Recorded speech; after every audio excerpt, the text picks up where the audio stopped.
Hello students, welcome to Ram academy. This is your Nikita ma'am. हम general management पढ़ रहे थे। जनरल मैनेजमेंट में हमने यूनिट 1, 2 एंड 3 कवर की है। अब हम स्टार्ट कर रहे हैं न्यू यूनिट। हमने आपको बताया था कि जैसे कि हम एक एक स्टेप बढ़ते जाएंगे, आपको जो वर्ड्स हैं उनके ही चैप्टर्स आते जाएंगे। लाइक यूनिट 4 आपकी प्लानिंग है। अभी तक प्रीवियसली जो यूनिट्स आपने देखी हैं उनमें आपने बार बार ये वर्ड मुझसे सुना होगा, प्लानिंग, ऑर्गेनाइजिंग, स्टाफिंग, कंट्रोलिंग। यही सारी चीजों को हम इन डिटेल में न जानेंगे। मैनेजमेंट में किस तरीके से आप इन चीजों का यूज करते हैं, क्या क्या तरीके से आप परफेक्ट तरीके से इन चीजों को आप अप्लाई कर सकते हैं जिससे कि आपका जो मैनेजमेंट है वो प्रॉपर हो, सिस्टमैटिक हो और आप अपने ऑर्गेनाइजेशन के जो एंड गोल है उसको अचीव कर पाए। इसीलिए इनको हमने यूनिट्स के फॉर्म में डिवाइड किया था। तो हम बिना देर किए हुए आपकी जो यूनिट 4 है दैट इज प्लानिंग या नियोजन, उसकी शुरुआत करते हैं। चलिए let's start with the unit 4, meaning of planning. अगर हम बात करते हैं मीनिंग ऑफ प्लानिंग की या नियोजन क्या होता है, हमने पहले भी इन शॉर्ट जाना है कि प्लानिंग क्या है या प्लानिंग जो है वो फर्स्ट एंड फॉरमोस्ट पार्ट होता है। अब हम बात करते हैं स्टार्टिंग से बेसिक को जानने की कि प्लानिंग होता क्या है। एक बार फिर से, तो प्लानिंग जो है basically planning is a sequential outline of the future programme. Basically आप फ्यूचर के लिए प्लान कर रहे हो ना। प्लान हम नियोजन किसके लिए बनाते हैं? ऑर्गेनाइजेशन के गोल को अचीव करने के लिए। जो भी फ्यूचर में चीजें हमको करनी है उनके लिए एक सिस्टमेटिक अप्रोच को अप्लाई करने के लिए सबसे फर्स्ट स्टेप हम क्या ले रहे हैं? हम प्लानिंग ले रहे हैं। तो अभी जो प्लानिंग है उसकी बेसिक अगर आप उसको डिफाइन करते हो तो वो एक ऐसी मेथड होती है जो आप सबसे फर्स्ट एंड फॉरमोस्ट यूज करते हैं जब कभी भी आप मैनेजमेंट कर रहे होते हैं। तो सबसे फर्स्ट और फॉरमोस्ट क्या चीज आती है? प्लानिंग आती है। चाहे हमको एग्जाम की प्रिपरेशन करनी हो, किसी भी ऑर्गेनाइजेशन में पूरा जो डिपार्टमेंटल चीजों को डिवाइड करना हो, रूल्स रेगुलेशन पॉलिसी बनानी हो, हर चीज के लिए जो सबसे ज्यादा इंपॉर्टेंट एलिमेंट है, जो सबसे फॉरमोस्ट और फर्स्ट एलिमेंट आता है, वो क्या आता है? प्लानिंग आता है। तो मीनिंग क्लियर है आप सभी को? अब देखिए नेक्स्ट हम देखते हैं डेफिनेशन जो कि दी गई है कुंस और ओडोनिल के थ्रू। कुंस और ओडोनिल यहाँ पर क्या बता रहे हैं?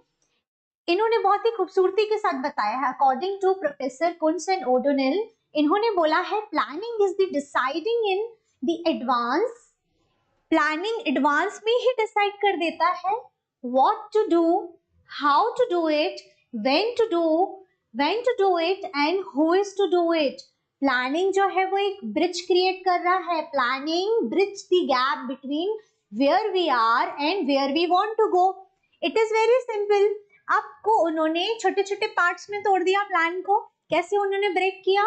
उन्होंने ये बता दिया कि हम जब प्लान कर रहे हैं, नियोजन कर रहे हैं, तो हम क्या करेंगे। हम यहाँ पर जानेंगे कि भाई what to do, काम पता होना चाहिए ना कि करना क्या है। तो वो कैसे पता चलेगा? वो आपको एक सिस्टमेटिक अप्रोच के थ्रू पता चलेगा। तो करना क्या है, what to do is included in planning. How to do it, काम तो पता चल गया। अब क्वेश्चन क्लियर कि करना क्या है, व्हाट इज क्लियर। अब काम पता चल गया तो उसको करना कैसे है ये भी अप्रोच जाननी पड़ेगी। किस मेथोडोलॉजी का यूज करोगे आप उसको करने के लिए, तो how to do it. Next is when to do it. अब वो काम कब करना है, किस समय करना है, कितने टाइम ड्यूरेशन के अंदर कंप्लीट करना है, इसके लिए next step is when to do it. Another one is who is to do it. Remember that हमने पढ़ा था कि अलॉटमेंट होगा, किस किस को कौन कौन सा काम करना है वो चीज अलॉट की जाएगी। अब जब अलॉट करना है तो कौन करेगा, किसके ऊपर कौन सा वर्क जो है वो बेटर सूट करेगा, उस चीज को जानने के लिए हमने क्या किया? हमने प्लान किया। तो अभी ये क्लियर है who is to do it। अब ये सारी चीजें इन्होंने बहुत ही सिंपलेस्ट वे में डिफाइन कर दी। तो अब बेसिकली हो क्या रहा है, ये प्लानिंग जो है वो बेसिक क्या बना रहा है? आपका एक गैप को कवर कर रहा है। किसके गैप को? वेयर वी आर, ठीक है, हम हैं कहाँ, और we want to go, where we want to go, हम आज कहाँ हैं और हमें पहुंचना कहाँ है। आज हम कहाँ पर हैं जहां से हमने शुरुआत की है, और जो एंड गोल है, इन दोनों चीजों को कवर करने के लिए ही तो हम बेसिक प्लान करते हैं ना। चलिए इसको हम उदाहरण के माध्यम से समझेंगे आपके एग्जाम की, आपके परीक्षा के लिए। आपका एग्जाम है, मार्च में आप सभी की परीक्षा है। अब उस एग्जामिनेशन के लिए आपको पता है कि हमको जाना कहाँ है, हमको उस पर्टिकुलर एग्जाम को टारगेट करना है। अब उसको टारगेट किया आपने, आपको ये क्लियर हो गया कि भाई हम सभी को पटवारी की परीक्षा देना है, पटवारी की परीक्षा देना है। अब उसके लिए आप सभी क्या करेंगे, आप सभी डेटा कलेक्ट करेंगे। आप सबसे जो फर्स्ट स्टेप करेंगे ना, आप नियोजन करेंगे, आप प्लान करोगे। आप प्लान करके सारी चीजों को ऑर्गेनाइज करोगे, सारे सब्जेक्ट को जानोगे, उन सभी से रिलेटेड जो भी डेटा कलेक्ट करोगे, आप एक शेड्यूल बनाओगे, आप ये डिसाइड करोगे कि कब कब कैसे कैसे पढ़ना है। तो हमें अपना लक्ष्य भी पता चला और उस लक्ष्य तक पहुंचना कैसे है वो भी पता चल गया। तो ये सारी चीजों की अप्रोच आपसे कैसे कवर कर पाए आप प्लानिंग के थ्रू कवर कर पाए। अभी क्लियर है आप सभी को इसका मीनिंग? अब हम आगे बढ़ते हैं। नेक्स्ट क्या आता है, हम प्लानिंग को ही इन डिटेल जान रहे हैं। वर्ड्स का ही गेम है। मैंने आपको इनिशियल लेक्चर्स में भी बताया था कि आप कोशिश कीजिए उन शब्दों को पकड़ने की और उन शब्दों के माध्यम से चीजों को समझने की। तो अभी क्या हो रहा है, नेचर और कैरेक्टरिस्टिक ऑफ प्लानिंग हम देख रहे हैं, या नियोजन की प्रकृति और विशेषताओं की बात कर रहे हैं। तो प्लानिंग कर तो रहे हैं, लेकिन प्लानिंग की इंपॉर्टेंस क्या है, क्या उसके फीचर्स हैं, क्या कैरेक्टरिस्टिक्स हैं, क्यों इतना ज्यादा इंपॉर्टेंस दी गई है। तो हम देखते हैं क्यों इतना इंपॉर्टेंट है एक्चुअल में प्लानिंग। फर्स्ट पॉइंट क्या लिखा हुआ है, इंटेलेक्चुअल प्रोसेस या फिर बौद्धिक प्रक्रिया। अब बताइए जो प्लानिंग होती है वो कौन करता है? मैंने आप सभी को बताया था ना कि जो भी प्लानिंग होती है वो टॉप लेवल जो मैनेजर्स होते हैं, जो सीईओ होते हैं, डायरेक्टर और एमडी होते हैं, वो करते हैं। वो क्यों करते हैं? क्योंकि प्लानिंग एक बहुत ही इंपॉर्टेंट पार्ट है। इनिशियल पार्ट तो है लेकिन बहुत ही ज्यादा इंपॉर्टेंट है। अगर आपने प्लान सही नहीं किया है तो क्या आप एग्जाम को क्रैक कर पाएंगे जिस एग्जाम में आप अपियर हो रहे हैं? इसीलिए प्लानिंग हमने पहले भी जाना था, अगर आप सही प्लानिंग करते हैं ना तो आप 50% वर्क तो अपना वही कंप्लीट कर चुके होते हैं। यही चीज यहाँ पर भी एप्लीकेबल है। अब प्लान प्रॉपर और सिस्टमेटिक प्लान कोई कॉमन पर्सन तो नहीं बना लेगा, ये वही बनाएगा किसी भी बड़ी ऑर्गेनाइजेशन के लिए जो कि किसी भी टॉप लेवल मैनेजमेंट में होगा। ऐसा नहीं है कि अदर्स जो हैं वो प्लान नहीं बनाते, लेकिन कहीं ना कहीं जो रूल्स रेगुलेशन पॉलिसी मेकिंग ये जितनी भी चीजें हैं उसके लिए आपको बहुत सारी चीजों का एनालिसिस करना पड़ता है, मार्केट को जानना और समझना पड़ता है, एक्सटर्नल एनवायरनमेंट को समझना पड़ता है कि क्या क्या चेंजेस हो रहे हैं, गवर्नमेंट की पॉलिसीज को समझना पड़ता है। इन सारी चीजों को समझने के लिए आपके अंदर क्या होना चाहिए, बहुत अधिक इंटेलिजेंस होनी चाहिए, बहुत अधिक अच्छी बुद्धि क्षमता होनी चाहिए, ताकि आप सही समय में सही निर्णय ले पाए, सही पॉलिसी मेकिंग कर पाए। इसीलिए फर्स्ट पॉइंट हमने यहाँ पर क्या लिया है, इंटेलेक्चुअल प्रोसेस, कहीं ना कहीं एक बौद्धिक प्रक्रिया से होकर के गुजरता है। इसीलिए यहाँ पर किस पर्सन को, किस हायरार्किकल फॉर्म को आप चूज करेंगे, इंटेलेक्चुअल प्रोसेस, इंटेलेक्चुअल प्रोसेस को। Another thing is forecast of future uncertainty, भावी अनिश्चितताओं का पूर्वानुमान। अब देखिए फ्यूचर अनप्रेडिक्टेबल है, हम सभी जानते हैं। क्या हमें पता है कि भविष्य में क्या होने वाला है? हम सभी नहीं जानते ना। हमें क्या पता कि कल के दिन कौन सी आपदा आ जाए। आज हम सभी चीजों को बहुत सिंपल वे में लेते हैं, चीजों के पीछे भागते रहते हैं, पर हमें कभी भी नहीं पता होता ना कि कब भूकंप आ जाएगा या कोई ऐसी विश्वव्यापी आपदा आ जाएगी जिसके कारण सब कुछ समाप्त हो जाएगा या खत्म हो जाएगा। तो अब क्या करता है बेसिकली प्लान करने में, आप फोरकास्ट कर रहे हो, आप कुछ चीजों को लेकर के चल रहे हो कि फ्यूचर में ये चेंजेस हो सकते हैं। कुछ चीजों को तो लेके चलना पड़ेगा ना, थोड़े से डायमेंशंस तो अपने माइंड के ओपन करने पड़ेंगे। बहुत हर चीज तो हम पता नहीं लगा सकते हैं ना, हर चीज को प्रेडिक्ट कर सकते हैं, बट कुछ सिचुएशन तो हम अपनी बुद्धि क्षमता के अनुरूप सोच ही सकते हैं कि मार्केट में ये सिनेरियो जो है वो आने वाले समय में परिवर्तित हो सकता है। अगर एग्जाम्पल के तौर पर टेक्नोलॉजिकली अपडेशन भी हो रहा है तो आप ये समझ सकते हैं ना कि जो पारंपरिक तौर से चीजें चल रही हैं अब वो चेंज होंगी, फ्यूचर में और ज्यादा इनकी डिमांड आती जाएगी। जैसे आजकल ऑनलाइन शॉपिंग का ट्रेंड बहुत ज्यादा बढ़ गया है, तो लोग नॉर्मली मार्केट में जाके शॉपिंग करना प्रेफर नहीं करते हैं, लोग ऑनलाइन ही शॉपिंग प्रेफर कर रहे हैं। मोस्टली जनरेशन जो आज की जनरेशन है वो यही कर रही है। तो हमको फ्यूचर को देखते हुए अपडेशन करना पड़ेगा। अब फ्यूचर को देखते हुए अपडेशन करना है, दैट मीन्स कि फ्यूचरिस्टिक अप्रोच रखनी पड़ रही है। वही अप्रोच रखने के लिए आपको क्या करनी है, प्लानिंग करनी है। इस सब वर्क कर रहे होते हैं। हर कोई जो होता है वो किस लिए काम कर रहा होता है, हर व्यक्ति काम करता है ऑर्गेनाइजेशन या संगठन के लक्ष्य को पाने के लिए। जो ऑर्गेनाइजेशन का जो मेन गोल है उसको अचीव करने के लिए हम सभी ऑर्गेनाइजेशन का पार्ट है। है कि नहीं है? बिल्कुल है। हम ऑर्गेनाइजेशन में हम सभी इसीलिए हैं ताकि हम ऑर्गेनाइजेशन के एंड गोल को अचीव कर सके। ऑर्गेनाइजेशन की ग्रोथ होगी तो हमारी भी ग्रोथ होगी, सारी चीजें इंटर रिलेटेड है। अब ये जो पॉइंट आपका आता है कि हम एम और ऑब्जेक्टिव पर फोकस करें, एम्फेसाइज करें, अगर हम प्रॉपर प्लानिंग करते हैं तो कहीं ना कहीं हमारे माइंड में क्या चीज होना इंपॉर्टेंट है? लक्ष्य। आपके दिमाग में अगर लक्ष्य निर्धारित होगा आपका तो आप रास्ते अपने आप बनाते लेते जाएंगे। रास्ते इतने कठिन नहीं होंगे आपके लिए, पथ जो है वो आपके लिए सरल हो जाएगा। और अगर हम अपने लक्ष्य को ही भूल जाएं तो केवल भटकाव मिलेगा। सेम चीज आपकी ऑर्गेनाइजेशन में होती है। अगर आप ऑर्गेनाइजेशन में अपने गोल को क्लियर रखते हैं, उस ऑब्जेक्टिविटी को आप माइंड में रखते हैं, तो आपकी जितनी भी पॉलिसी, प्लान्स, रूल्स, जो भी कुछ आप बुकलेट बनाते हैं वो एकदम करेक्ट जाती है उन चीजों के लिए। तो ये पॉइंट क्लियर है आप सभी को? अब देखिए, नेक्स्ट पॉइंट इज परसुएसिव या सर्वव्यापकता।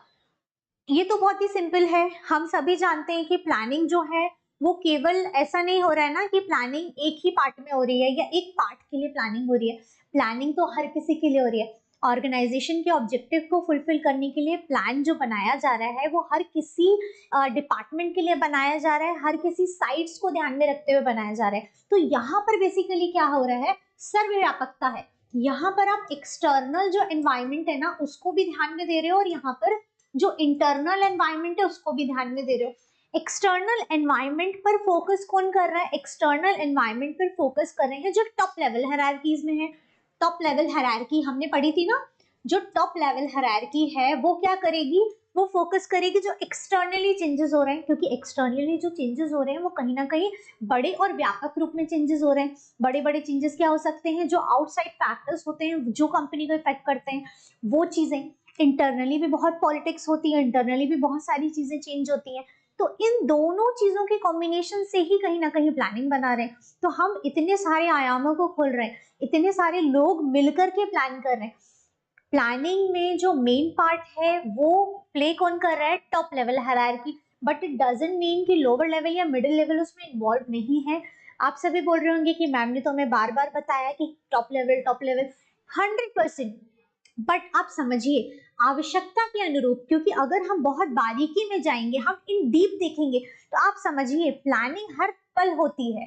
आज क्या करना है, कल क्या करना है और भविष्य में क्या करना है, ये कंटिन्यूअस प्रोसेस है ना। ऐसा तो नहीं है कि एक बार जो प्लान बन गया वो लाइफ टाइम अचीव हो, बस वही वही चलता रहेगा। तो कंटिन्यूअस प्रोसेस है, इसलिए उसकी डायमेंशंस भी बहुत होते हैं। ये क्लियर है किस तरीके से सर्वव्यापकता है? दोनों एनवायरनमेंट को कवर कर रहे हैं जो कि हमने यूनिट 3 में पढ़ा है। अभी कोऑर्डिनेशन, समन्वय।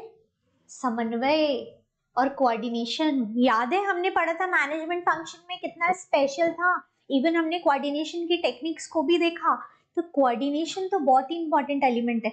जब कभी भी हम प्लान करते हैं, नियोजन करते हैं, तो हम चीजों में समन्वय बिठा रहे होते हैं।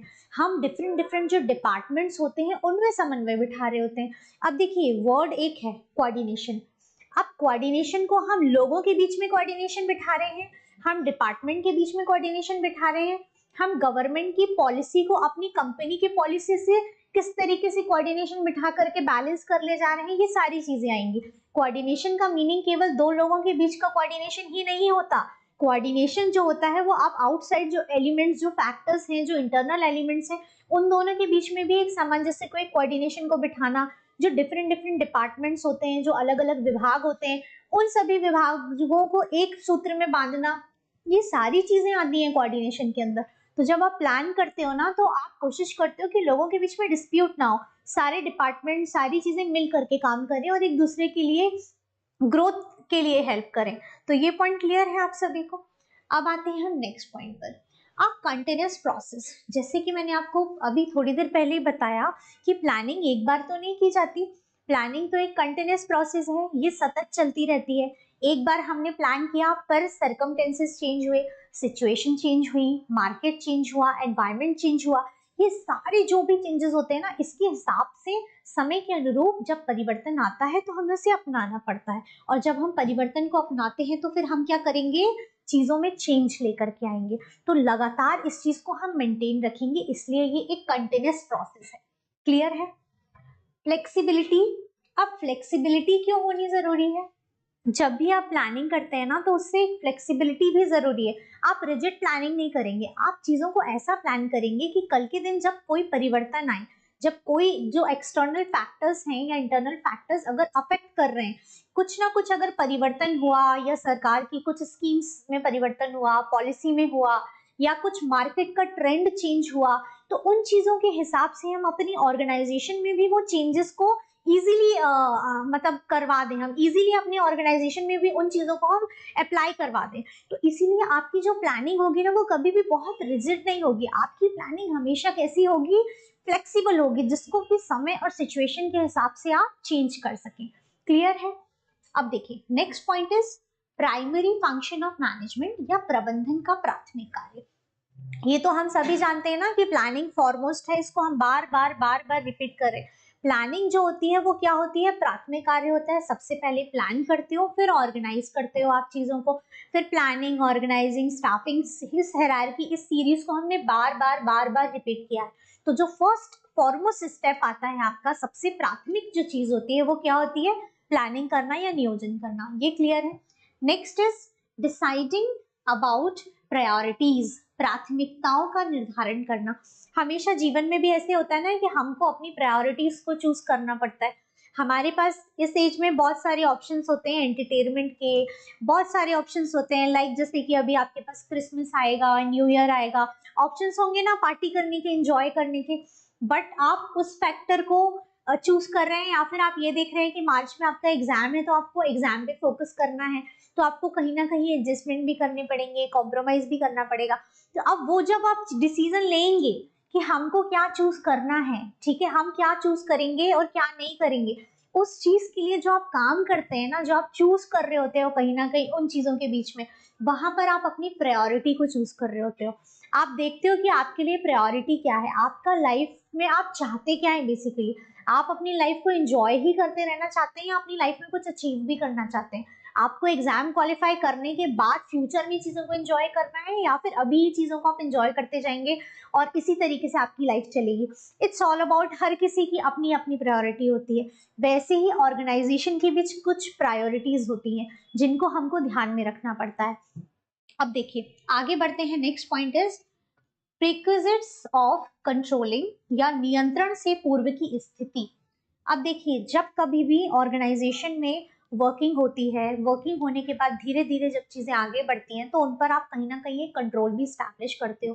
कंट्रोल क्यों करते हो? क्योंकि अगर आप अपना कंट्रोल नहीं रखोगे तो चीजें जो है वो आपके कंट्रोल से बाहर निकल जाएंगी, अपने अपने अनुरूप सभी लोग कार्य करने लगेंगे, तो कार्य जो है वो डिस्टर्ब होगा या डिले भी हो सकता है, ऑन टाइम नहीं होगा। इसीलिए किया क्या जाता है, कंट्रोल रखा जाता है। अब नियंत्रण से पूर्व की स्थिति, कंट्रोल तो हम तब करेंगे जब वो कार्य होने लग जाएगा या वर्क जो है वो प्रोसेस में आएगा। वर्क क्या होगा ये तो हमने देखा डेफिनेशन में, जैसे कि प्लानिंग में बताया। क्या वर्क होगा ये भी हमें सोचना है, किससे करवाना है ये भी हमें सोचना है, और वो सारी चीजों को एक सिस्टमैटिक वे में प्रोवाइड करना है इंफॉर्मेशन के फॉर्म में। तो ये जितनी भी चीजें हो रही हैं ये सब कुछ किस क्या स्थिति है, ये आप नियंत्रण करने के पहले कर रहे हो ना। ये सारे वर्क तो आप नियंत्रण के पहले कर रहे हो, कंट्रोल करने के पहले ही लोगों को डेटा दोगे, वर्क अलॉट करोगे, तब तो लोग काम करेंगे, तब तो कंट्रोलिंग का फैक्टर आएगा। कंट्रोलिंग बाद में आता है ना, प्लानिंग पहले आता है। क्लियर है? अब देखिए last one is a sum total of various component या विभिन्न संगठकों का योग, संगठकों का योग। यहाँ पर सम टोटल है, वेरियस कंपोनेंट, बहुत सारे कंपोनेंट्स और बहुत सारे फैक्टर्स होते हैं। आप सारी चीजों को समझते हैं, बहुत सारे अलग अलग फैक्टर्स जो आपकी कंपनी को, ऑर्गेनाइजेशन को इफेक्ट कर रहे होते हैं, हमने पढ़े थे। लाइक जैसे इकोनॉमिकल फैक्टर होता है, पॉलिटिकल फैक्टर होता है, बहुत सारे डिफरेंट डिफरेंट फैक्टर्स कहीं ना कहीं ऑर्गेनाइजेशन की वर्किंग को अफेक्ट कर रहे होते हैं। अब वो सारे फैक्टर्स का जो समावेशन है ना, सम टोटल कंपोनेंट है, वो सब कुछ हम ध्यान में रखते हैं प्लानिंग करते टाइम। कंपनी का गोल को अचीव करने के लिए हम कितनी सारी कंपोनेंट्स को, क्या क्या एलिमेंट जरूरी हैं, क्या चीजें इस पर इफेक्ट आज दे रही हैं और कल देंगी, करंट मार्केट की क्या पोजीशन है और फ्यूचर में मार्केट में क्या क्या चेंजेस एक्सपेक्टेड हैं, इन सारी चीजों का स्टडी करना, सारी चीजों का समावेशन करना, और यही सब चीजों के कॉम्बिनेशन से जो रिजल्ट निकलता है उससे हम क्या करते हैं, प्लानिंग करते हैं। तो ये सारी चीजें कैसे होंगी, सम टोटल होंगी, क्योंकि हमने बहुत सारा रिसर्च किया ना, बहुत सारा स्टडी किया मार्केट का, तब तो हम बहुत बेस्ट और अच्छी प्लानिंग कर पाएंगे, ऑर्गेनाइजेशन के लिए अच्छी पॉलिसी तभी बना पाएंगे ना जब हम ये सारे फैक्टर्स को रीड करेंगे, स्टडी करेंगे, रिसर्च करेंगे। तो ये पॉइंट क्लियर है आप सभी को। अब हम आगे बढ़ते हैं नेक्स्ट पॉइंट पर।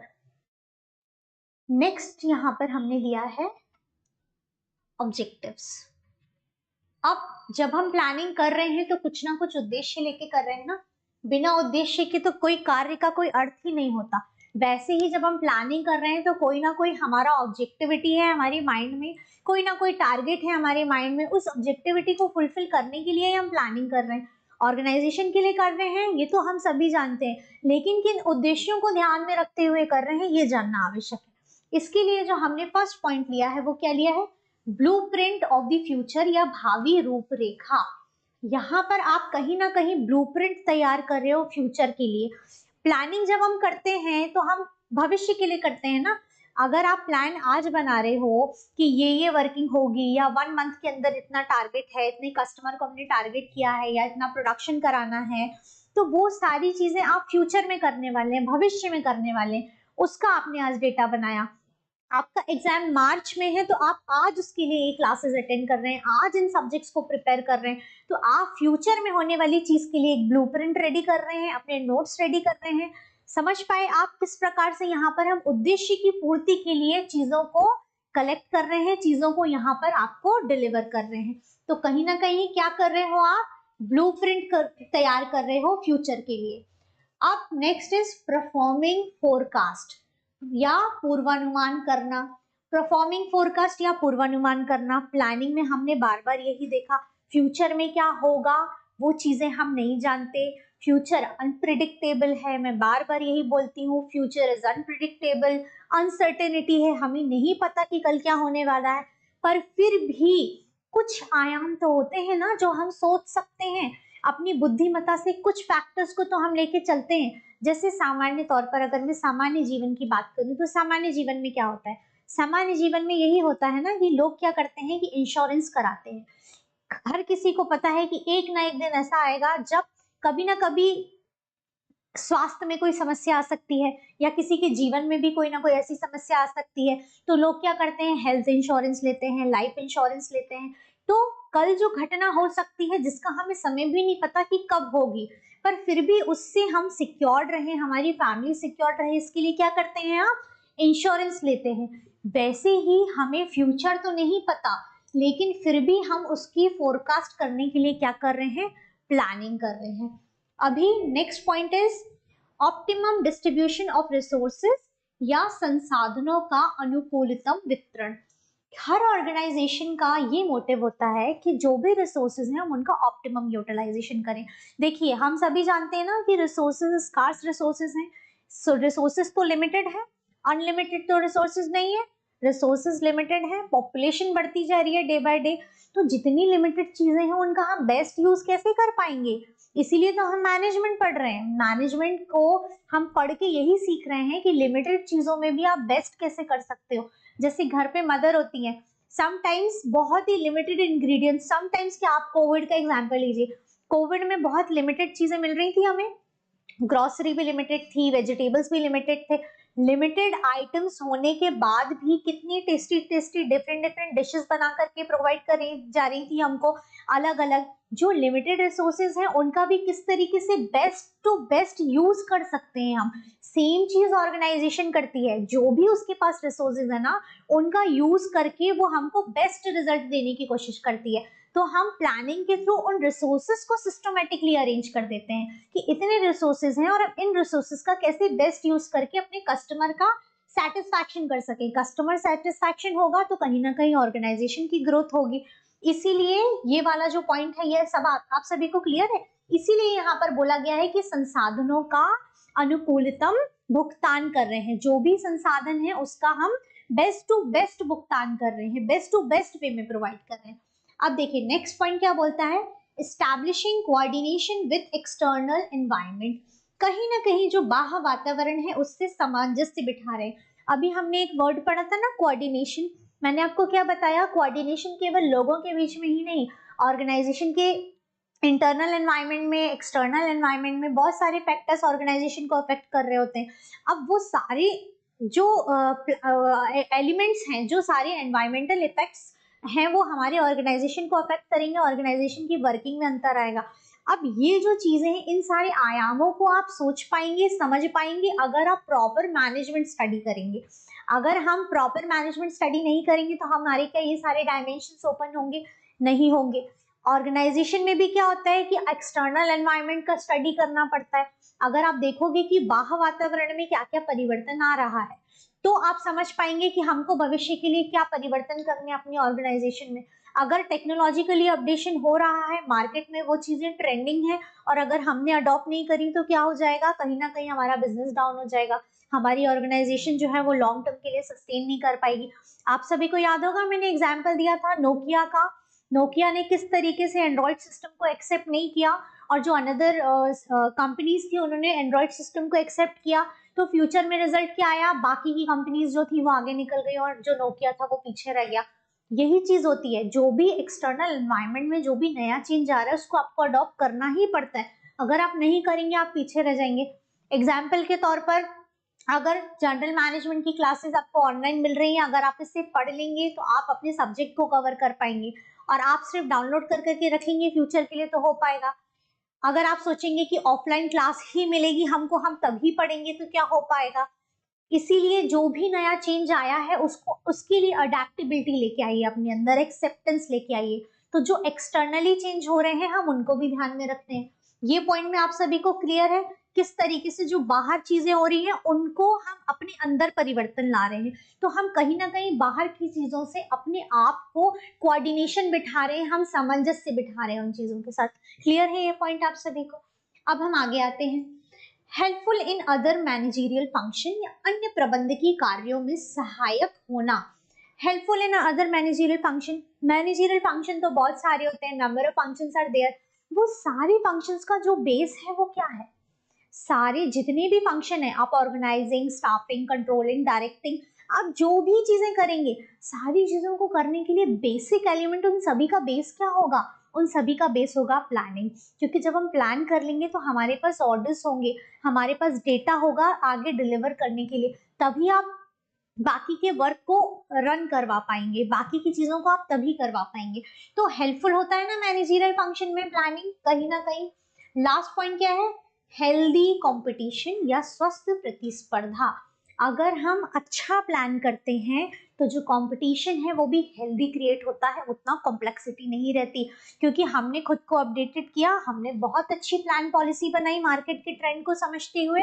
अब जो कंपटीशन आएगा वो हेल्दी होगा, वो हमको हार्म नहीं पहुंचाएगा, वो हमारे लिए कठिनाइयों को खड़ा नहीं करेगा, बल्कि सरलता से निकल जाएगा, और हमारे ऑर्गेनाइजेशन और संगठन को तकलीफ भी नहीं होगी, ना कहीं ना कहीं बाकी की चीजों से उसको उतना अफेक्ट पड़ेगा, क्योंकि जो कंपटीशन होगा वो उससे आगे ही नहीं बढ़ पाएगा, एक हेल्दी फॉर्म में आएगा और निकल जाएगा, क्योंकि हम तो ऑलरेडी एडवांस चीजों को एक्सेप्ट कर चुके हैं, अडॉप्ट कर चुके हैं। तो आप समझ पा रहे हैं किस तरीके से बहुत अच्छी प्लानिंग जो होती है वो एक ऑर्गेनाइजेशन की ग्रोथ के लिए इंपॉर्टेंट है।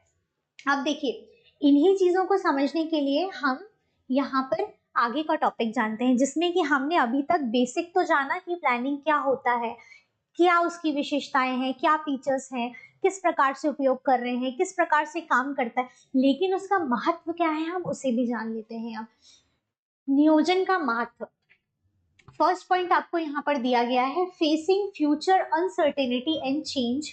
जैसे कि हमने जाना, हम सभी ने क्या जाना कि फ्यूचर अनसर्टेनिटी है, और जो भी चेंजेस हो रहे हैं वो सारे चेंजेस के लिए ही हम क्या कर रहे हैं? अवेयर रह रहे हैं। उन सारे चेंजेस को हम अलर्टनेस के साथ समझ रहे हैं, रिसर्च कर रहे हैं और फिर प्लान कर रहे हैं।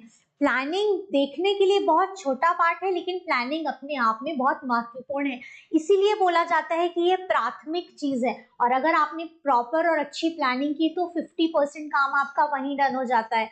अगर आप खुद सोच के देखिए, किसी काम को करने में अगर 100% लग रहे हैं तो 100% में अगर 50% काम, 50% काम आपका सिर्फ प्लानिंग से हो रहा है ना, मतलब प्लानिंग कितना ज्यादा इंपॉर्टेंट है।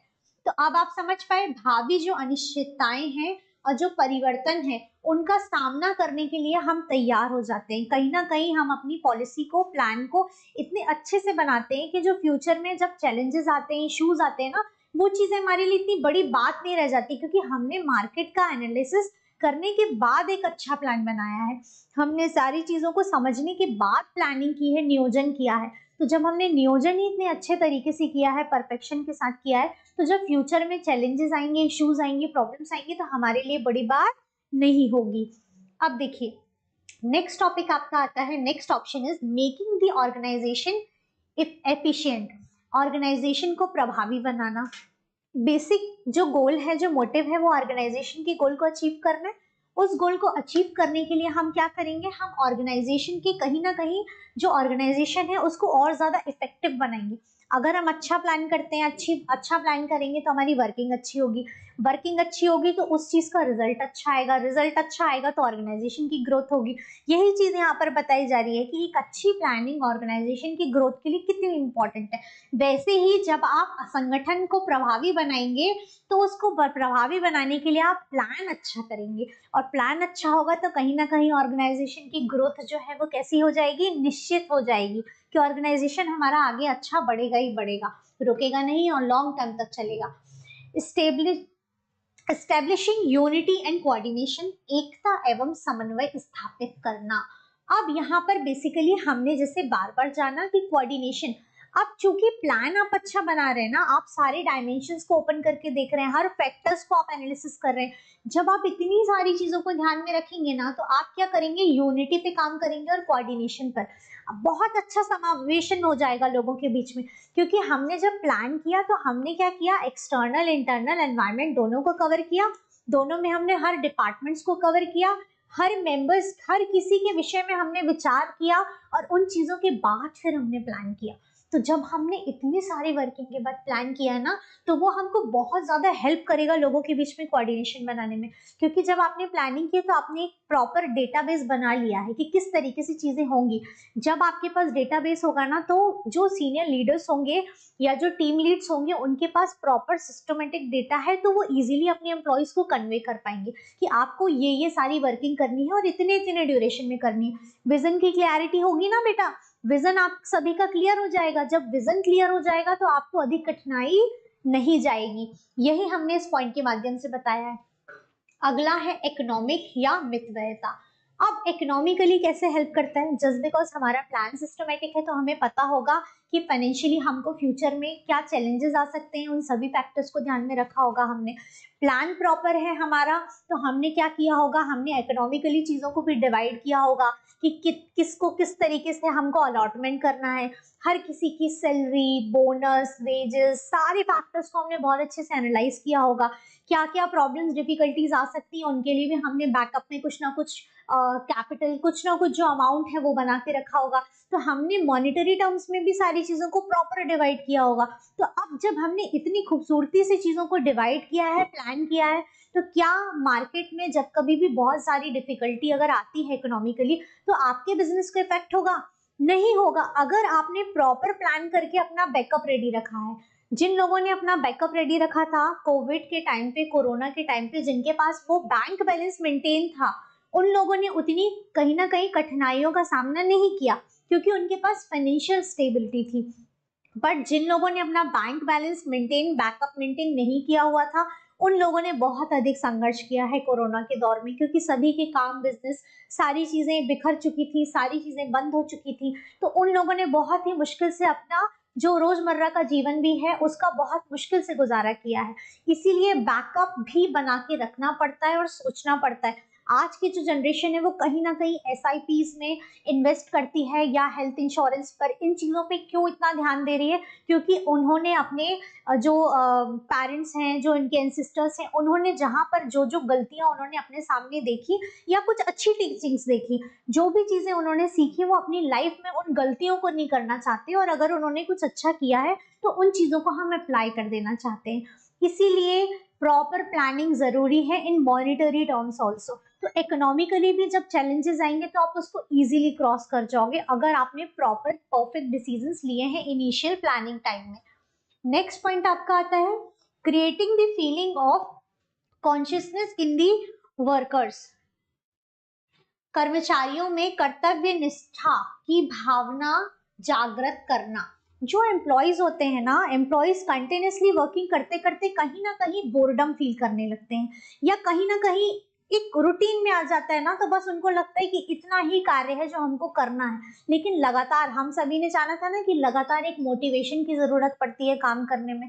कंटिन्यू आपके अंदर एक मोटिवेशन होना चाहिए। तो वो मोटिवेशन कैसे आएगा? जरूरी तो नहीं कि वो मोटिवेशन हमेशा आपको किसी के द्वारा दिया जाएगा। अगर आपके पास वर्क टारगेट फिक्स होगा कि हमको इतना वर्क टारगेट है जिसको कंप्लीट करना है, तो वर्क टाइमिंग के अकॉर्डिंगली आप उसको कंप्लीट करने के लिए एफर्ट्स भी मारते हैं। तो कहीं ना कहीं जो प्रॉपर प्लानिंग होती है वो क्या करती है, वो हेल्प करती है कर्मचारियों को कर्तव्यनिष्ठ बनाने में, क्योंकि उनके पास टारगेट फिक्स होता है और उन्हें पता होता है कि उनको कितना अचीव करना है। क्लियरिटी होती है उनके अंदर उस चीज को लेकर के।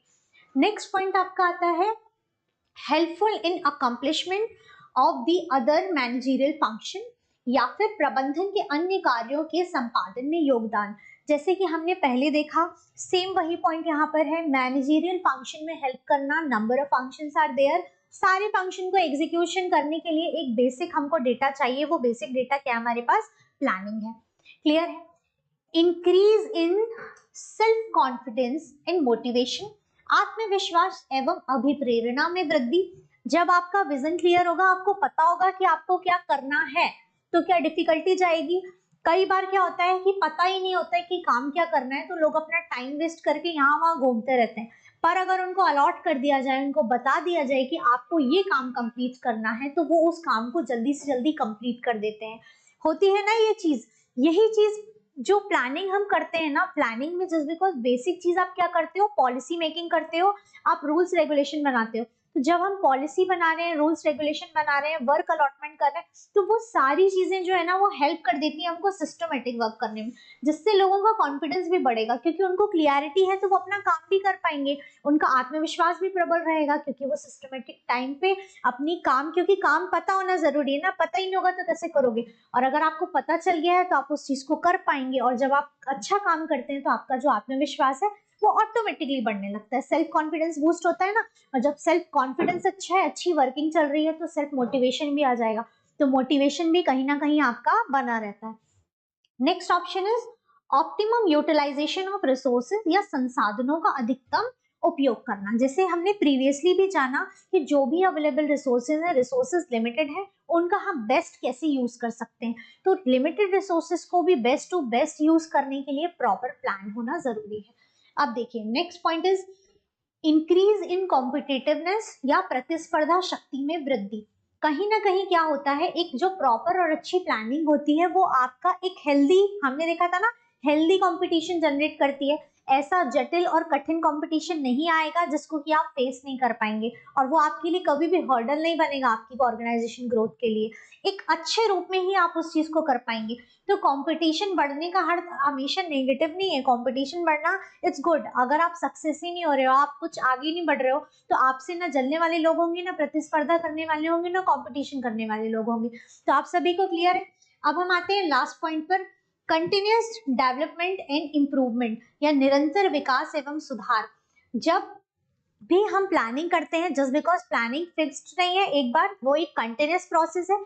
जब कंटिन्यूअस प्रोसेस है तो वो निरंतर चल रही है, तो हमारी ऑर्गेनाइजेशन का निरंतर विकास होता है और निरंतर सुधार भी होता है with the planning. Planning continuous है, प्लानिंग कभी भी फिक्स नहीं होती, समय, सिचुएशंस, सर्कमटेंसेस के अकॉर्डिंगली चीजें चेंज होती हैं। तो जब सर्कमटेंसेस बदल रहे हैं, सिचुएशन बदल रहे हैं, जस्ट बिकॉज आपकी प्लानिंग फ्लेक्सिबल है, तो क्या होगा, उससे जो भी सुधार रिक्वायर्ड होंगे वो सभी सुधार हो पाएंगे। इसीलिए ये कंटिन्यूअस डेवलपमेंट करती है और इम्प्रूवमेंट करती है। ये सभी आपको क्लियर है?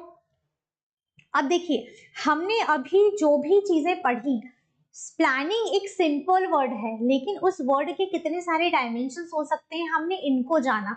अब इसी तरीके से इसको हम आगे कंटिन्यू करेंगे, और बेस्ट फॉर्म में हम प्लान कैसे कर सकते हैं, और प्लानिंग के अंदर जो भी टॉपिक्स आते हैं उनको हम कवर करेंगे आगे के लेक्चर में। तो आज के लिए आप सभी से यही रिक्वेस्ट है कि जितने भी लेक्चर्स कराए हैं उनको आप कंप्लीट कर लें, जो भी टॉपिक्स हैं। एमसीक्यूज को लेकर के भी वरिड मत होना, बहुत स्टूडेंट्स के कमेंट्स आ रहे हैं कि क्लास कंटिन्यू होगी या नहीं होगी, उनका डाउट मैं क्लियर कर दूं। आपको क्लास राम एकेडमी के ऑनलाइन प्लेटफॉर्म पर कंटिन्यू पूरी क्लासेस मिलेंगी, ऐसा बिल्कुल भी नहीं होने वाला है कि बीच में क्लास बंद हो जाए। क्लास बंद नहीं होंगी, आपको पूरा सिलेबस कंप्लीट कराया जाएगा और जैसे जैसे हम यूनिट्स करते जाएंगे हम एमसीक्यूज और ऑब्जेक्टिव्स को भी लेकर के चलेंगे साथ में, वो भी आपको कवर कराए जाएंगे। Thank you all of you.